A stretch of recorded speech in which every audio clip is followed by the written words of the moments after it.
Study 20 में। तो आइए, आज है जैसा कि ट्यूसडे, तो ट्यूसडे यानी मंगलवार, तो मंगलवार को हम लेकर आते हैं आपके लिए विज्ञान, जो रेलवे के लिए और एसएससी के लिए, बिहार दरोगा के लिए, सारे एग्जाम के लिए बहुत महत्वपूर्ण सवाल रहते हैं। तो ये वीडियो आप मिस ना करें, पूरा देखें, आपको ज़रूर फ़ायदा होगा। तो आइए अब चलते हैं क्वेश्चन की तरफ। पहला है, ऊर्जा की व्यावसायिक इकाई क्या है दोस्तों? तो ऊर्जा की व्यावसायिक इकाई क्या है? तो किलोवाट घंटा है दोस्तों, ठीक है। किलोवाट घंटा इसको बोला जाता है, किलोवाट घंटा, ठीक। इसका एसआई यूनिट क्या होता है दोस्तों? तो जूल होता है, ठीक है, जूल होता है, ठीक है। यह कौन मतलब राशि है दोस्तों? तो ये अदिश राशि है, ठीक है। इसके बारे में आप थोड़ा बहुत जानकारी रखें, क्वेश्चन में डायरेक्ट, एग्जाम में डायरेक्ट आ जाया करते हैं, ठीक है। अदिश राशि है, ठीक है। अब आते हैं नेक्स्ट क्वेश्चन की तरफ दोस्तों। बहुत अच्छे सवाल लेकर आए हैं दोस्तों आपके लिए। तो बताइए, किसी वस्तु को एक निश्चित ऊंचाई से भूमि पर गिराया जाता है, जब वह भूमि को छूती है तो उसमें क्या होगी दोस्तों? जैसे कि एक वस्तु है, इसको ऊपर से हम नीचे की तरफ गिराते हैं, ठीक है। तो उस समय इसकी कौन सी ऊर्जा लगेगी? गतिज ऊर्जा लगेगी, स्थिति ऊर्जा लगेगी, दोनों लगेगी या जीरो लगेगी दोस्तों? तो इसमें गतिज ऊर्जा लगती है, ऑप्शन ए इज राइट, ठीक है दोस्तों। गतिज ऊर्जा का एक फार्मूला होता है हाफ mv², इसे आप याद रखें, डायरेक्ट न्यूमेरिकल पूछ लिए जाते हैं, ठीक है। मास जहाँ द्रव्यमान है ये, ठीक है, मास, और भी आपको पता होगा वेलोसिटी होता है, ठीक है, वेलोसिटी होता है, ठीक है दोस्तों। अब आते हैं अगले क्वेश्चन की तरफ। सैटेलाइट और पृथ्वी के बीच आकर्षण का गुरुत्वाकर्षण बल किसको तेजी प्रदान करता है? अभिकेंद्रीय बल, अपकेंद्रीय बल, नाभिक बल, ठीक है, या इनमें से कोई नहीं? तो आप बता सकते हैं दोस्तों, तो बताइए, ठीक है। इसका आंसर है अपकेंद्रीय बल, ठीक है, अभिकेंद्रीय बल इसका राइट आंसर है, ठीक है। अभिकेंद्रीय बल जो एक सर्किल होता है दोस्तों, इसकी सारी एनर्जी मतलब सारा फोर्स जो होता है सेंटर की तरफ लगता है, ठीक है। इसको हम क्या कहते हैं? अभिकेंद्रीय बल। और अपकेंद्रीय बल जो केंद्र से बाहर की तरफ लगता है, ठीक है, इसको कहते हैं अपकेंद्रीय बल, ठीक है। तो सैटेलाइट और पृथ्वी के बीच आकर्षण का गुरुत्वाकर्षण बल किसको तेजी प्रदान करता है? तो अभिकेंद्रीय बल। याद रखिए, बहुत इंपॉर्टेंट, न जाने कितने एग्जाम में ये पूछे जा चुके हैं दोस्तों, ठीक है। तो आइए अब अगले क्वेश्चन की तरफ चलते हैं। ऑक्सीजन का आणविक द्रव्यमान क्या होता है दोस्तों? ऑक्सीजन का आणविक द्रव्यमान क्या होता है दोस्तों? 16, 32, 8 या फिर 64? तो आपको पता होना चाहिए कि ऑक्सीजन का आणविक द्रव्यमान मॉलिक्यूल संख्या 32 होता है, ठीक है, आणविक द्रव्यमान, ठीक है। और इसकी एटॉमिक परमाणु संख्या कितना होता है दोस्तों? तो 16 होता है, ठीक है, ऑक्सीजन का, ठीक है। ऑक्सीजन को O से डिनोट करते हैं दोस्तों, ठीक है। तो आप इसे याद रखें। चलिए अगले क्वेश्चन की तरफ चलते हैं दोस्तों।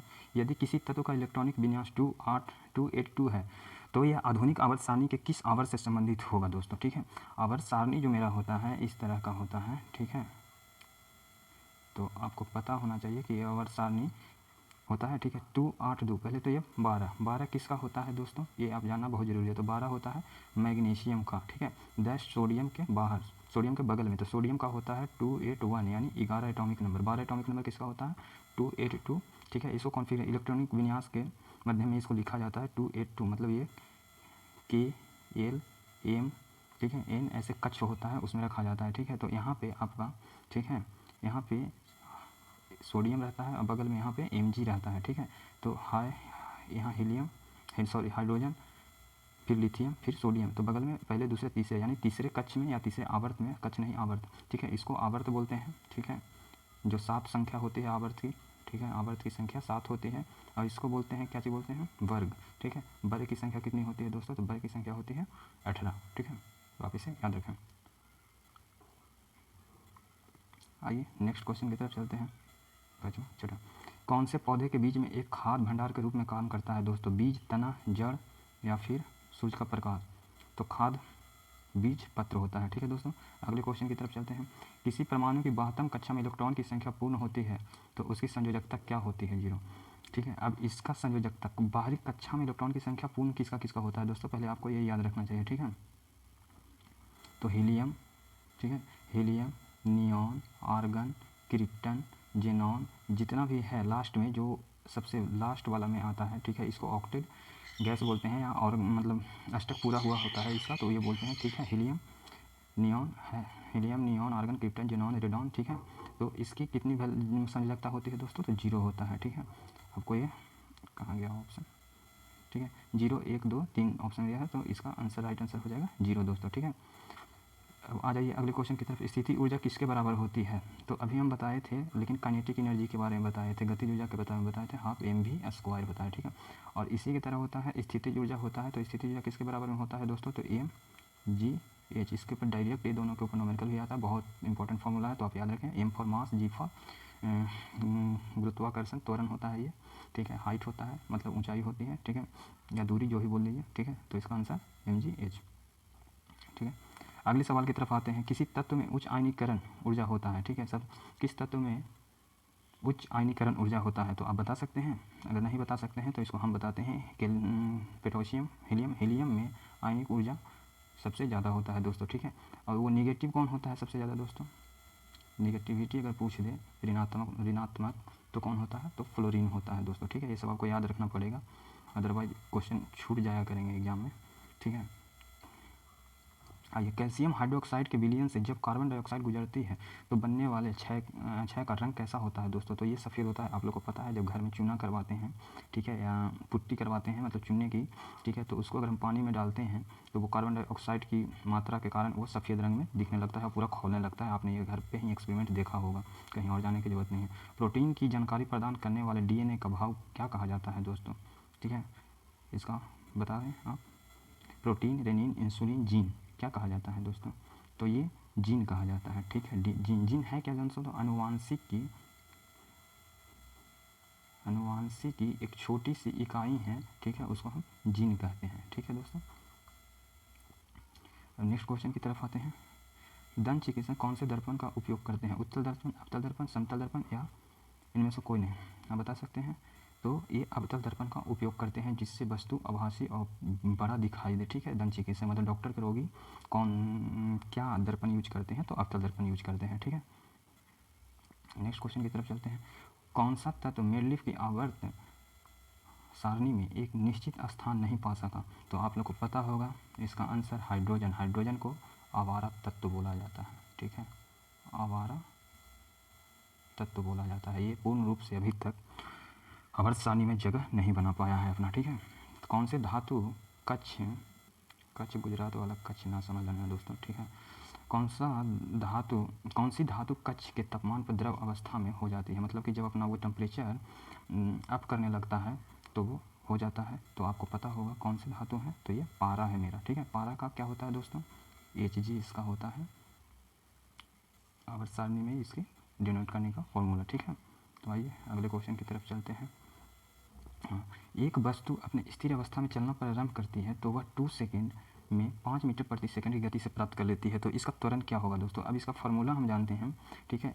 मोशन गति के नियम से हम एक फार्मूला जानते हैं, v बराबर में u + at, ठीक है, जहाँ t टाइम है, ठीक है, t टाइम है, समय जो भी बोल लीजिए।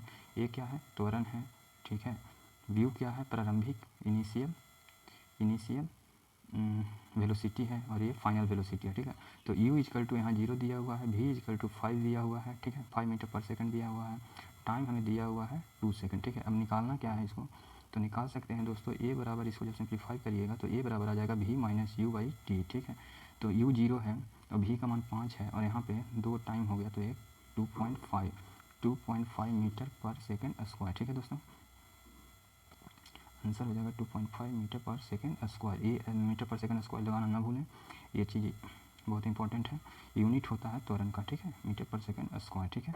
और मीटर पर सेकेंड किसका होता है यूनिट? ये वेलोसिटी का होता है, ठीक है। और टाइम का क्या होता है? टाइम का क्या होता है दोस्तों? टाइम का यूनिट होता है सेकेंड, ठीक है। तो आप इसे याद रखेंगे, ठीक है। चलिए चलते हैं अगले क्वेश्चन की तरफ।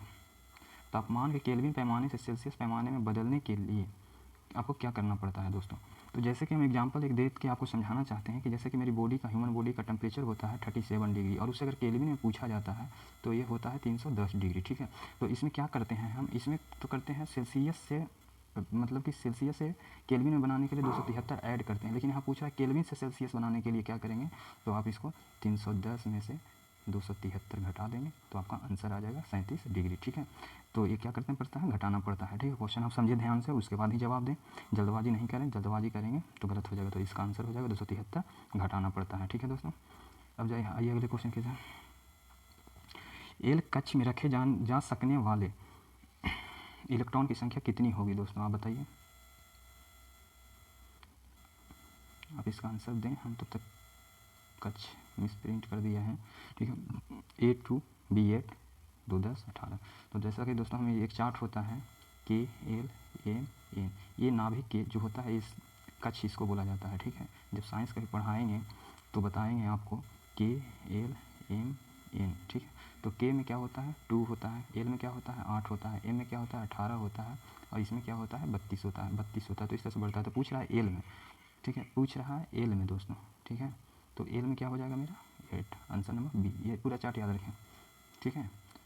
18 32 फिर 54 आता है, ठीक है, फिर 108 आता है, इस तरह से इसका बढ़ते रहता है, ठीक है दोस्तों। अब अगले क्वेश्चन पे, किसी वर्ग के प्राणी में श्वसन गलफड़ा अथवा फेफड़ों द्वारा होता है तो उसे क्या कहते हैं दोस्तों, ठीक है। गलफड़ा अथवा फेफड़ों द्वारा होता है तो उसे क्या कहते हैं, आप बता सकते हैं। अब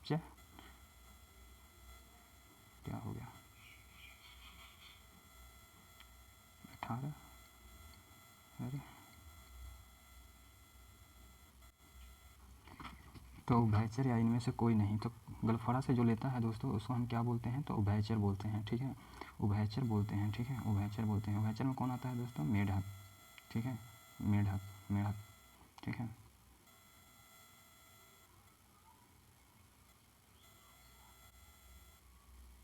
हेलो फ्रेंड्स, देखो उभयचर इसका जो होता है वो होता है, ठीक है, मेढक जो है, सॉरी मेढक जो है, ठीक है, ये क्या करता है गलफड़ा से लेने के चक्कर में पानी में भी अच्छे से ही रह लेता है और पृथ्वी पर भी अच्छे से रह लेता है, यानी ज़मीन पर भी अच्छे से रह लेता है। नेक्स्ट क्वेश्चन की तरफ चलते हैं। ध्वनि की इकाई किस गति से मापा जाता है दोस्तों, तो ध्वनि की इकाई जो होता है वो डेसिमल से मापा जाता है दोस्तों, ठीक है। अगले क्वेश्चन की तरफ चलते हैं, ठीक है। नाइस। मुक्त रूप से गिरने के दौरान पिंड किस स्थिति में होता है दोस्तों, आप इसको बता सकते हैं, ठीक है। मुक्त भारहीन होता है, भारयुक्त होता है, जीरो होता है या निर्वात होता है, तो ये भारहीन होता है, ठीक है। मुक्त रूप से कोई चीज़ अगर गिरता है तो उसका कोई अपना भार नहीं होता है, ठीक है। 220 वोल्ट को 1100 वाट वाले जनरेटर पावर वाले मोटर से जोड़ने पर प्राप्त होने वाली विद्युत धारा की गणना कीजिए। तो इसमें करंट पूछा है दोस्तों, तो एक फार्मूला होता है P बराबर में वी आई, आई जहाँ करंट है दोस्तों, V वोल्ट है, P पावर है, ठीक है। तो हमें I निकालना है, तो I बराबर में हो जाएगा P बाई V। P दिया हुआ है दोस्तों, कितना दिया हुआ है 1100, ठीक है, 1100 दिया हुआ है और 220 वोल्ट, ये कैंसिल, यानी 5 एम्पियर। आई का करंट का यूनिट होता है एम्पियर दोस्तों, ठीक है। तो 5 ampere is a right option, ठीक है दोस्तों। अब अगले क्वेश्चन की तरफ, ध्वनि तरंग की आवृत्ति मापने की इकाई क्या होती है दोस्तों, तो ध्वनि तरंग की आवृत्ति हर्ट्ज में नापा जाता है दोस्तों, ठीक है, हर्ट्ज में, ठीक है। किसी व्यक्ति द्वारा किसी इसका घोल लेने से एसिडिटी कम हो जाती है दोस्तों, ठीक है, घोल लेने से एसिडिटी कम हो जाती है, तो ये बेकिंग सोडा, ठीक है, बेकिंग सोडा, ठीक है। बेकिंग सोडा का सूत्र क्या होता है दोस्तों, NaHCO3। ये तो रेलवे का ये सब क्वेश्चन, मतलब कि क्या बोलते हैं, रेलवे ये सब क्वेश्चन से इसको करता है, बार बार पूछता है, ठीक है। अगले क्वेश्चन की तरफ चलते हैं। अलग अलग प्रतिध्वनियों को, एक मिनट दोस्तों, 23 24 कहाँ गया, यहाँ है क्या, सॉरी। शाकाहारियों को किसको पचाने के लिए लंबी छोटी आंत की आवश्यकता होती है, मतलब शाकाहारी लोग जो भोजन करते हैं उसको पचाने के लिए आंत में किस चीज़ की उपस्थिति की आवश्यकता होती है दोस्तों, तो ये होता है सेलुलोज के द्वारा, ठीक है दोस्तों, सेलुलोज के द्वारा। अलग अलग प्रतिध्वनियों को सुनने के लिए किस ध्वनि के स्रोत से अवरोध की न्यूनतम दूरी कितनी होनी चाहिए दोस्तों, ठीक है। ऑप्शन आप यहाँ मिलेगा 15 17 18 21, तो ये हो जाएगा 17 मीटर, ठीक है।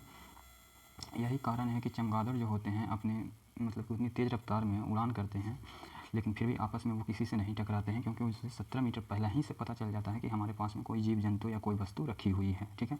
तो उम्मीद करते हैं कि वीडियो आपको अच्छा लगा होगा। अच्छा लगा हो तो आप पूरा वीडियो देखें, और वीडियो देखने के बाद एक लाइक तो ज़रूर कर दें दोस्तों, ठीक है। धन्यवाद दोस्त।